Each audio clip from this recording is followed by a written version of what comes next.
Hello again, beautiful people. Welcome back. If you are new here, my name is Crystal, and I like to do all random creative things on my channel, whether that be making some version of art or just creative journaling. I realized that I haven't done a journal with me in a minute. This originally was just going to be like a creative snippet that I was going to add into a longer video, assuming that I was able to accomplish what I had in mind for said video, but I decided to just go ahead and do the swatches with you on camera and then just go into my actual journal since I already had everything out. So I recently picked up a set of the Kuretake Gansai Tambi. I'm totally butchering that. But I picked up that watercolor set. I do have the original set. But this is their second set in the art, I think it's the Art Nouveau colorway. I had completely forgotten about this being on my wish list. And then I saw, I think, oh my gosh, I can't remember who it is. I will pull that up real quick and then I will get back to you on that. But I saw somebody on YouTube, totally forgot, and they were playing around with these watercolor sets, and I remembered that these were beautiful, and I had that on my wish list. So I picked these up from JetPens. JetPens has them slightly cheaper on Amazon depending. Amazon prices tend to fluctuate, but I did find this for slightly cheaper on JetPens, and they do offer free shipping on orders of $35 or more. So I picked this up. I really do like the Kuretake watercolors in general. I find that they are very opaque. They're, very pigmented. They almost have like I'm not a professional watercolorist or a professional artist in any way, shape, or form. But to me, they have a little bit of like a milky consistency, like if that makes sense. When I go to wash off my brush when I use these, the water gets kind of cloudy. It gets cloudy. That's what it is. Not sure what the actual term is. Maybe it just has like a white base. I don't know. All I know is I like these. They are very, very smooth. They have very consistent coloring with each one. Like I said, very pigmented,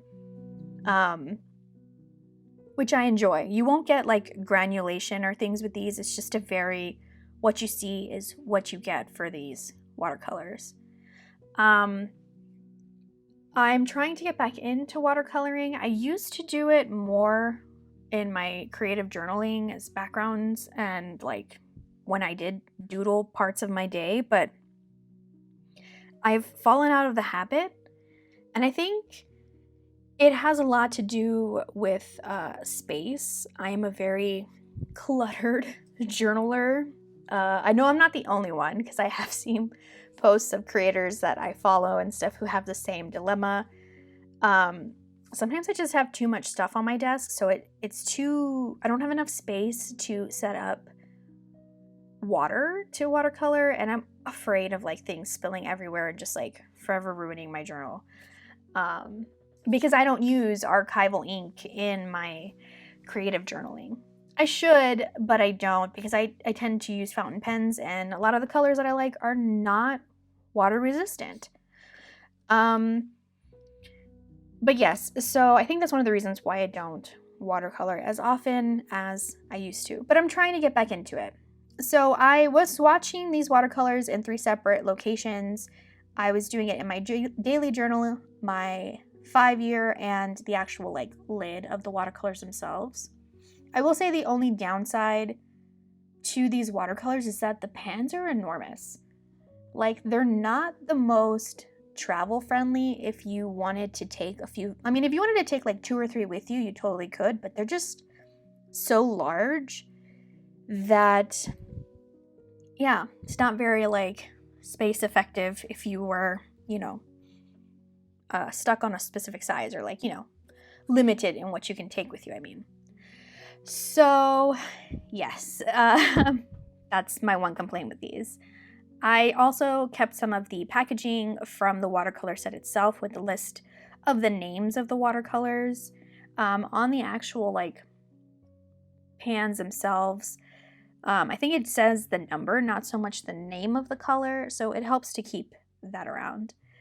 So yeah, I put this in, and then I wanted to use a stamp set. I pulled out this one from Allie Brown. It is discontinued, so I am sorry if you were looking to get a set of these. I think at one point she said she was going to bring them back, but I don't think that's the case anymore. The good thing is that this particular font is not super rare. I'm sure you could find something similar to it with a different brand. So I apologize if you were looking to get a set for yourself. So yeah, my stamping's not the greatest. The word did not stamp very nicely, but whatever. It is what it is. I accept it for how it turned out. So yes, I use for my collage sheets 2 different content creator stuff. I used Courtney Diaz, and that's her image right there. And I used Susie from Susie's Tiny Desk over on Patreon and YouTube. If you are not a subscriber to Susie's stuff, like, what are you doing? Get on that. Her stuff is so cute.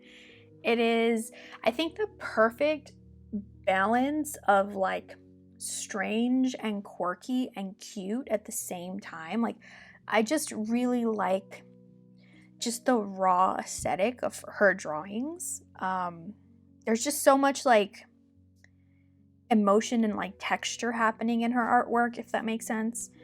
But yeah, I really like Susie's stuff. Her and Courtney Diaz are 2 of my favorites at the moment. I mean, Courtney's forever a favorite of mine. But yeah, Susie, definitely check her out if you have not. Her stuff is awesome. So this pug girl is from, like I said, Courtney Diaz. I was very adamant about using that pug image, but I was afraid that she was too big. Now, she did include 2 separate sizes in the sheets this month, the larger one and a smaller size, but the smaller one is just too small. It's too small for what I wanted. You can see here, I mean, it's great for like, I think my weekly pages, but for my daily page, it just was not for me. So I was like, I'm going to make this beautiful image work somehow.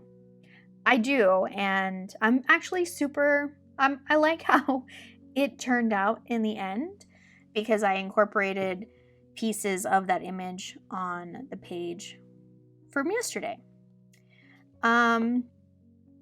So this storage container here, and this was not my idea. I believe I got this from Jenny May June.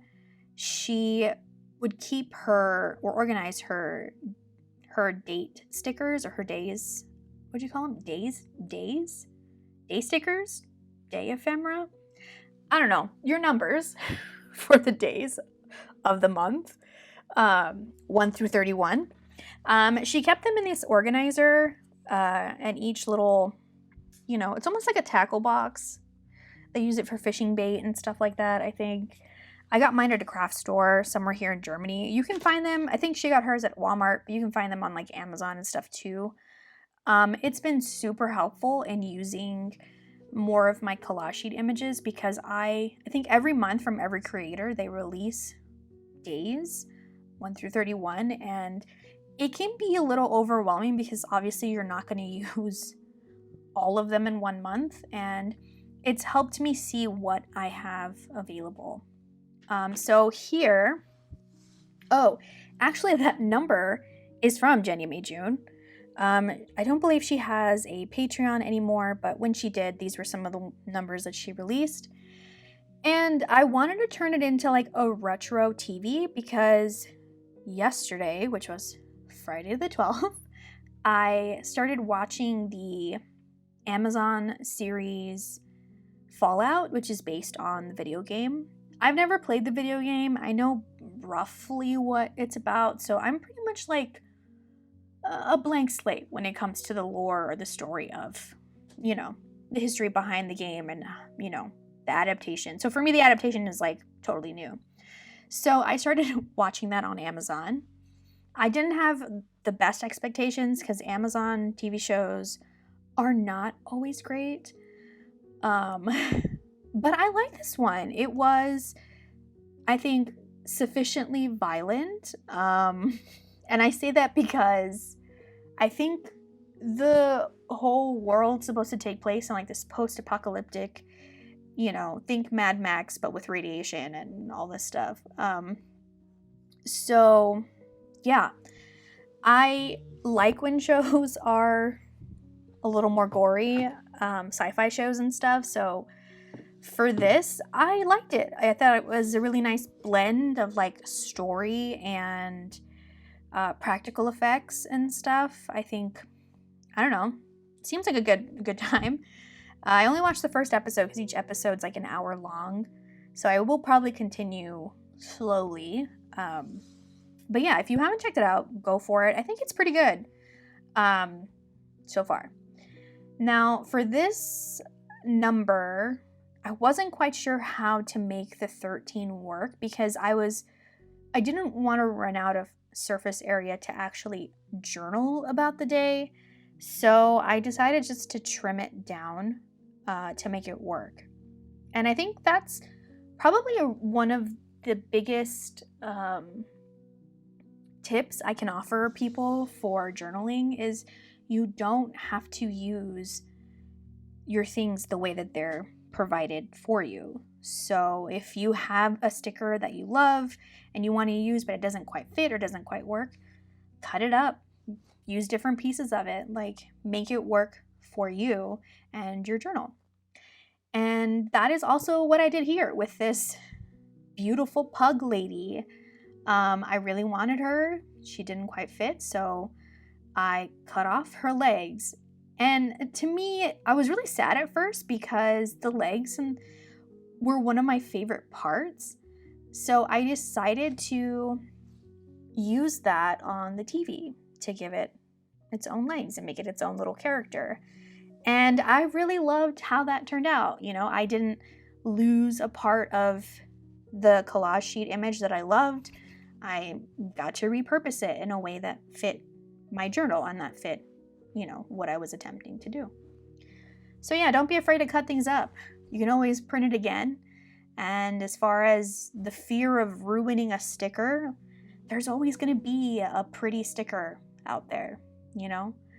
I think that's something that I'm still trying to change for myself. You know, there's that fear of like, oh, I'm going to ruin this. Like, I have this one sticker, and if I put it down, that's it. And if I put it down wrong, like, I just wasted it. But no, there will forever be another sticker or another thing that is just equally as beautiful in its own way. So, yup. And here, back to the journaling, I am just using a Stabilo marker. I heard about these on TikTok. I just got into the TikTok thing. I'm terrible at it.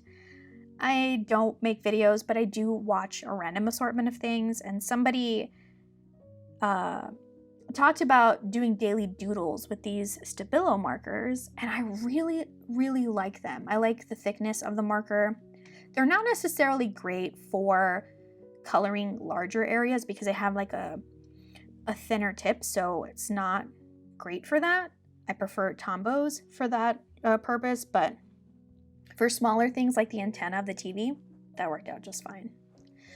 But all right, guys, I think that is it. This is how the pages turned out. Thank you all for sticking around. I hope you have a wonderful day. Bye.